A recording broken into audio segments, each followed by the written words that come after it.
Board परीक्षाओं में सत्रांक प्रविष्टि। परीक्षाओं के अंकों के आधार पर किस तरह होगा सत्रांक का निर्धारण। इसके अलावा उपस्थिति और प्रोजेक्ट कार्य में सत्रांक का अंक भार कितना होगा। समस्त सत्रांक के अंक विभाजन की जानकारी इस वीडियो में करेंगे। साथ ही किन किन शिक्षक या संस्था प्रधान के खिलाफ भी सत्रांक बाबत कार्यवाही हो सकती है, इस वीडियो में चर्चा करेंगे। लेकिन नए हैं तो चैनल को सब्सक्राइब जरूर से कीजिएगा, जिससे भविष्य में समस्त अपडेट आपको सबसे पहले मिल सके। तो कार्यालय निदेशक माध्यमिक शिक्षा राजस्थान बीकानेर की तरफ से एक आदेश निकाला गया है, जो 21 फरवरी 2024 को निकाला गया है। इसमें लिखा गया है, बोर्ड परीक्षा में आंतरिक मूल्यांकन के अंकों का सत्यापन और प्रबोधन के संबंध में दिशा निर्देश।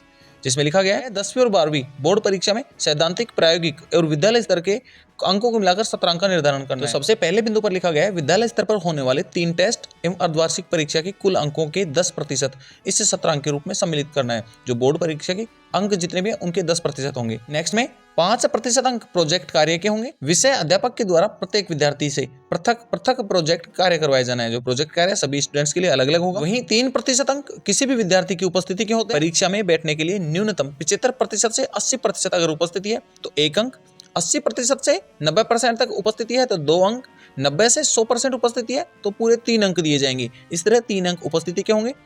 इन सत्रांक में 2% अंक व्यवहार और अनुशासन के हैं, जो कि विषय अध्यापक के द्वारा विद्यार्थी के सत्र पर्यंत व्यवहार और अनुशासन के आधार पर दिए जाएंगे। वहीं आगे बताया गया, यद्यपि सत्रांक में प्रत्येक परीक्षा प्रोजेक्ट और वस्तुनिष्ठता स्पष्ट है, परंतु ध्यान में आया है कि व्यवहार रूप में सत्रांक की सत्यता और वस्तुनिष्ठता को गंभीरता से नहीं लिया गया है। कई मामलों में यह भी देखा गया है कि विद्यार्थी सत्रांक की तुलना में सैद्धांतिक परीक्षा में कम अंक ले पाते हैं। विद्यालय में सतत मूल्यांकन, विद्यार्थी के नियमित अध्ययन और प्रबोधन के लिए सत्रांक आवश्यक है। सत्रांक परख को विद्यालय स्तर पर गंभीरता से लिए जाने की आवश्यकता है। इस हेतु नियमित निर्देश जारी किए गए हैं। संस्था प्रधान हर परीक्षा और परख के बाद प्रत्येक विषय के 2% उत्तर पुस्तिकाओं का मिलान कर उनकी जांच कर ये आशय प्रमाण पत्र प्रस्तुत करेगा कि उनके द्वारा यह सैंपल जांच कर ली गई है। वहीं 3 वर्षों तक अर्धवार्षिक और परख की जो कॉपियां हैं वो सुरक्षित भी रखी जाएं, जिससे कि उस जिले की डाइट स्टाफ द्वारा कभी भी जाकर जांच किया जा सकता है। अगले बिंदु में लिखा गया है, जिस प्रकार प्रायोगिक परीक्षा में बाहरी रूप से परीक्षा का प्रावधान है, उसी प्रकार सत्रांक के अंतिम अग्रेषण से पूर्व संस्था प्रधान द्वारा उसी पीओ या परिक्षेत्र के एक अन्य शिक्षक के लगाए जाएं, जो कि अंकों का मिलान कर विषय अध्यापक के साथ एक हस्ताक्षरित प्रमाण पत्र दें कि परख और अर्धवार्षिक में अंकों के साथ जो बोर्ड परीक्षा को प्रेषित किया गया है वो मिलान कर लिया गया है और उसमें विषय अध्यापक, संस्था प्रधान और बाहरी जो परीक्षक है उस सभी के साइन होने चाहिए।